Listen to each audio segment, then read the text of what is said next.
15 अगस्त 1947 के पहले इस देश का ट्राइबल बिरसा मुंडा, तिलका मांझी, रानी दुर्गावती मुर्मू बंधुओं को हीरो मानकर चलता था, वो आदिवासी 47 से 70 आते आते माओ को अपना हीरो मानने लगा। ये परिवर्तन क्यों हुआ?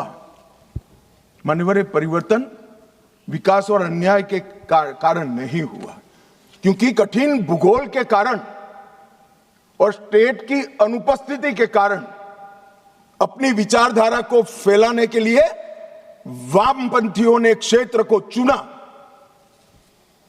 और भोले भाले आदिवासियों को उन्होंने बरगलाना चालू किया, अपनी विचारधारा का अनुयायी बनाया और थोड़ा आगे बढ़ने के बाद उनको लगा यहां तो अच्छा काम हो सकता है भाई, मगर ये पढ़ लिख जाएंगे तो हमारे साथ नहीं रहेंगे। स्कूलें जला दी, इनके बैंक अकाउंट खुल जाएंगे तो हमारे साथ नहीं रहेंगे। बैंकें जला दी, दवाखाने जला दिए और फिर कहे यहां विकास नहीं पहुंचा है।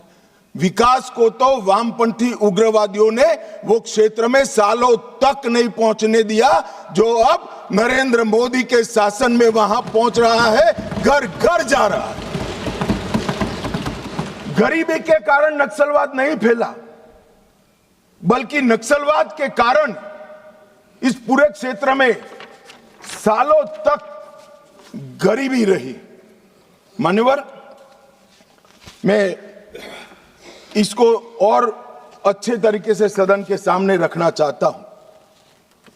नक्सलवाद की जड़ें गरीबी और विकास से जुड़ी हुई नहीं है मान्यवर, वो वैचारिक है।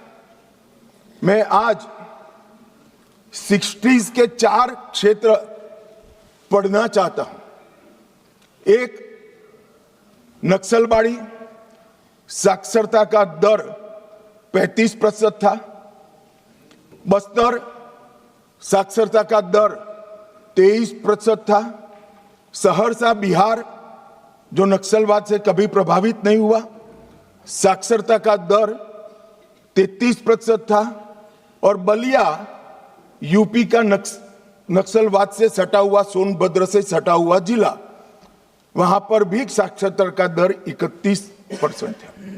तो चारों स्थानों पर साक्षरता का दर कमोबेश समान था।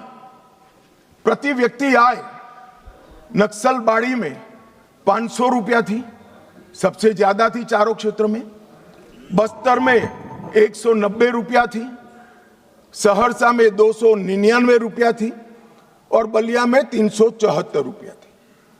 तो प्रति व्यक्ति आय भी चारों क्षेत्र में एक समान थी, मगर नक्सलवाड़ी और बस्तर में वामपंथी उग्रवाद पनपा और सहरसा और बलिया में नहीं, क्योंकि सहरसा और बलिया की भूगोल उनके अनुकूल नहीं थी। वहां घने जंगल नहीं थे, नदी नाले, छुपने की पहाड़ियां नहीं थी। हथियार लेकर अपनी मूवमेंट करने का, आदिवासियों को दबाने का, उनको जबरदस्ती अपनी आइडियोलॉजी के साथ जोड़ने की वहां पर अनुकूलता नहीं थी। अगर विकासी पैमाना होता, अगर प्रति व्यक्ति आय ही पैमाना होता, तो देश के बहुत सारे हिस्से ऐसे थे जहां 70 में विकास नहीं पहुंचा था। वहां क्यों नक्सलवाद नहीं हुआ? और मान्यवर, आज तो मैं इस सदन में ये विचार को सिरे से खारिज कर रहा हूं। हम लोकतंत्र में हैं, हमने इस देश के संविधान को स्वीकार किया है। संविधान के माध्यम से ही आज इस महान सदन के हम सदस्य हैं। अन्याय किसी को भी हो सकता है, अन्याय किसी को भी हो सकता है, विकास कहीं पर भी कम ज्यादा हो सकता है। हम संवैधानिक रास्तों से हमारी लड़ाई लड़ेंगे या हाथ में हथियार लेकर निर्दोषों को मार डालेंगे? किस थ्योरी का यहां से समर्थन हो रहा था, मैं नहीं समझ रहा। अगर आप धमकाना चाहते हैं कि ये होगा तो ये भी हथियार उठाएंगे, ये होगा तो ये भी हथियार उठाएंगे, ये डरने वाली सरकार नहीं है मान्यवर। सबके साथ न्याय करने वाली सरकार।